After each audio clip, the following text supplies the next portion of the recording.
Mike and Andre form those two guys pairing and tend to hang out often, which goes so far as for the two to anticipate engaging in orgies excitedly. Andre even contracts mushroom herpes and blue bloods from the massive lizard people orgy.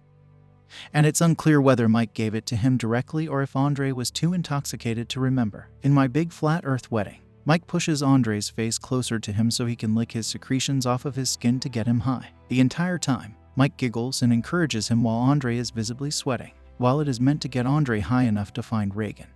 Also, earlier in the scene, Andre found one of Mike's amputated tentacles to suck the chemical directly, which was mentioned in an earlier episode as one of Mike's penises, and Mike said this explicitly to Andre. Brett's ploys for positive attention from men in his life can be interpreted through a romantic lens, particularly his interest in Rafe Masters. He goes above and beyond to follow him around and help him discover Reagan's murderer. It plays out like a one-sided crush.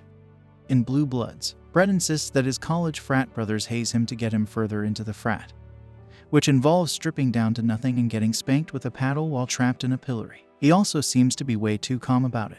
Rafe himself has this with Dr. Skullfinger, perhaps the most overt example. Other characters note how the Fourier shipping dynamic looks from the outside.